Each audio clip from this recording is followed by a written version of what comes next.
இந்த வீடியோ எந்த மாற்று மத சகோதரர்களை குறிவைத்தோ அல்லது மாற்று மத சகோதரரை மதமாற்றும் நோக்கிலோ தயாரிக்கப்பட்டதல்ல.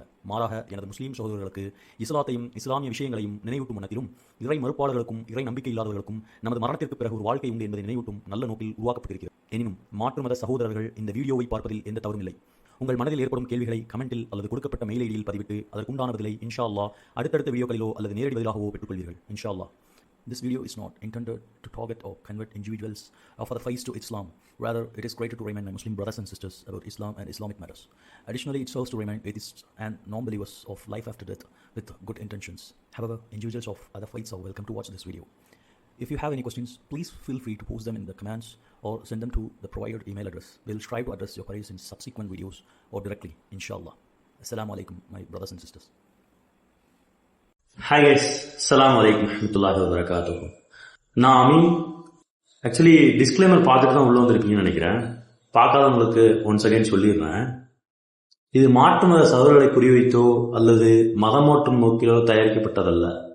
மாறாக எனது முஸ்லீம் சகோதரர்களுக்கு இஸ்லாத்தையும் இஸ்லாமிய விஷயங்களையும் நினைவூட்டும் நல்ல நோக்கிலும் இறை மறுப்பாளர்களுக்கும் இறை நம்பிக்கை இல்லாதவர்களுக்கும் மரணத்திற்கு பிறகு ஒரு வாழ்வு உண்டு என்பதை நினைவூட்டும் நல்ல நோக்கிலும் உருவாக்கப்பட்டிருக்கிறது.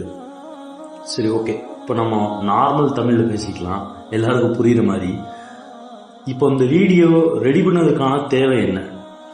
ஏன் முஸ்லிம்களுக்கு இஸ்லாமிய விஷயங்களையும் இஸ்லாத்தையும் நினைவூட்டணும் மற்றும் என்ன நோக்கத்திற்காக இந்த வீடியோ உருவாக்கப்பட்டிருக்கிறது அப்படின்னு பார்த்தீங்கன்னா, பெரும்பாலும் இஸ்லாம் மார்க்கத்தை சுத்தி பலவிதமான கான்ஸ்பிரசிஸ் இருக்கு. இஸ்லாத்துக்கு நிறைய விதமான எதிர்ப்புகள் இருக்கு, எதிர்மறை கருத்துகள் இருக்கு.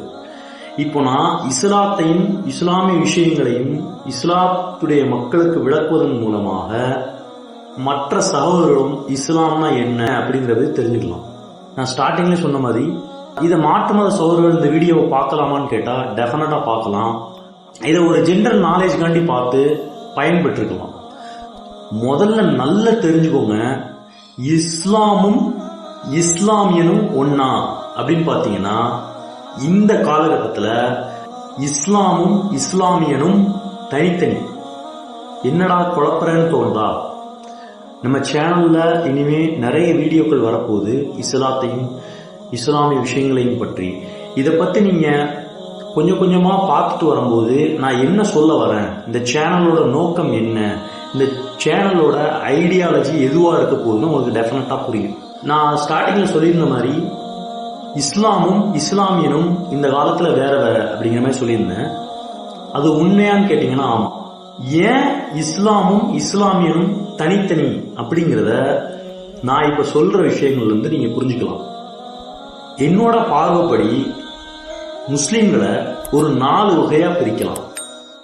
டைப் 1, அதாவது அந்த நபர் அதிகமான இஸ்லாமிய நாலேஜ் உள்ள ஒரு ஃபேமிலியில பிறந்து இஸ்லாத்தை பற்றி அறிந்து அதன்படி அமல் செய்யக்கூடியவர், அதன்படி வாழக்கூடியவர்.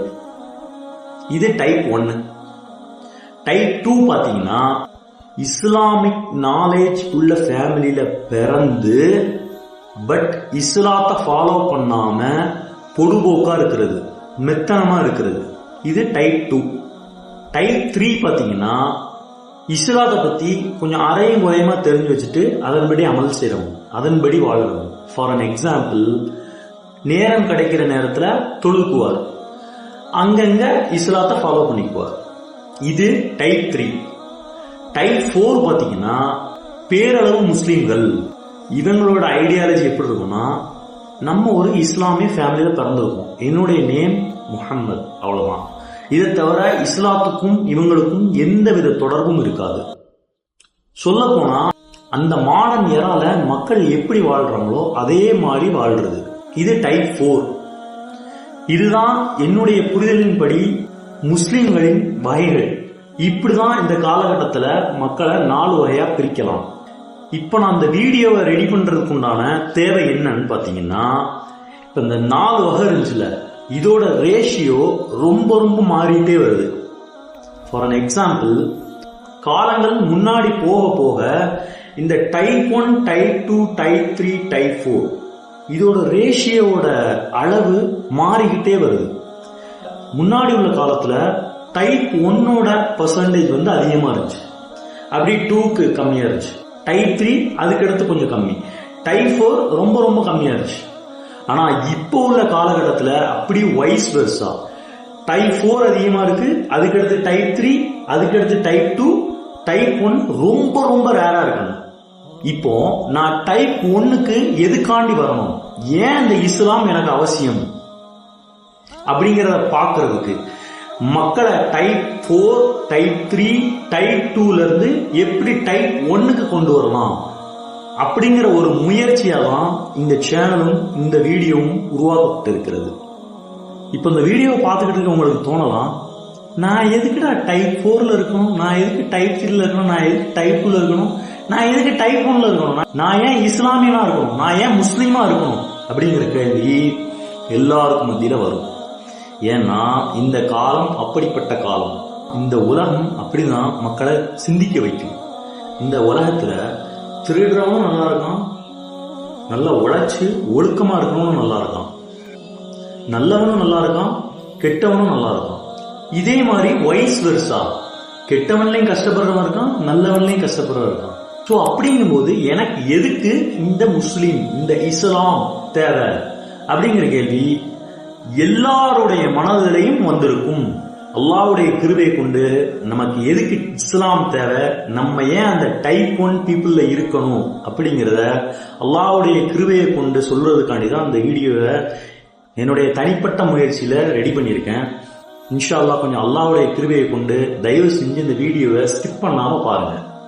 முதல்ல இஸ்லாம் எப்படி பரவுச்சு, மக்களிடையில பரவுச்சு அப்படின்னு பார்த்தோம்னா, நம்ம எப்படி இஸ்லாம் ஒண்ணு இருக்கு, இஸ்லாம் அல்லாஹ்வுடைய மார்க்கம், இஸ்லாம் கடவுள் தந்த மார்க்கம் அப்படின்னு புரிஞ்சுக்கிறதுக்காண்டி நம்ம கொஞ்சம் முன்னோக்கி செல்வோம்.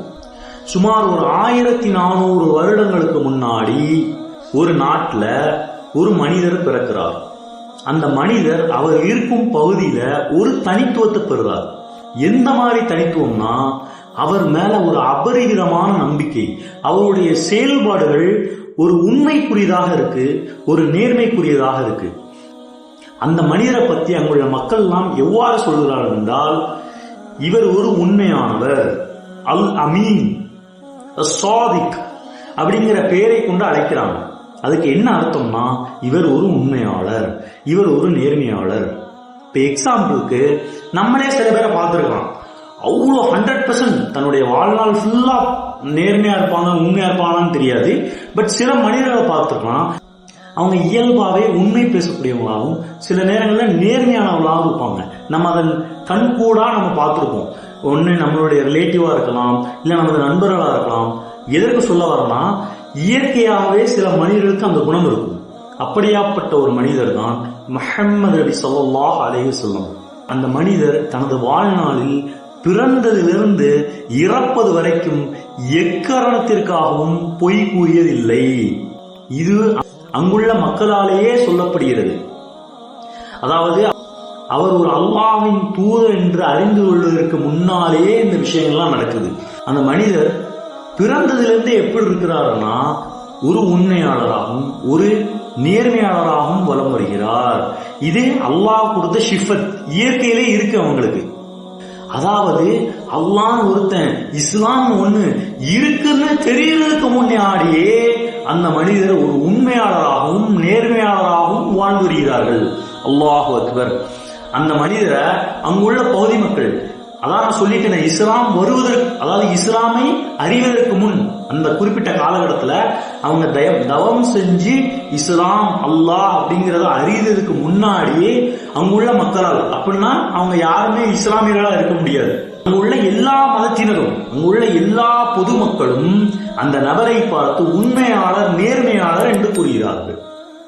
அப்போ அந்த நபிகள் நாயகம் ஸல்லல்லாஹு அலைஹி வஸல்லம் எப்படிப்பட்ட ஒரு உண்மையாளராகவும் நேர்மையாளராகவும் இருந்திருக்கிறார்கள். நான் எதற்கு இதை சொல்ல வரேன்னா, இதை பத்தின விரிவான விளக்கம் வேணும்னா இன்ஷா அல்லாஹ் கமெண்ட் பண்ணுங்க. நம்ம நபி ஸல்லல்லாஹு அலைஹி வஸல்லம் அவங்களோட வரலாறை முழுமையாக பின்வரும் காலங்களில் வீடியோக்களாக பதிவு செய்யலாம்.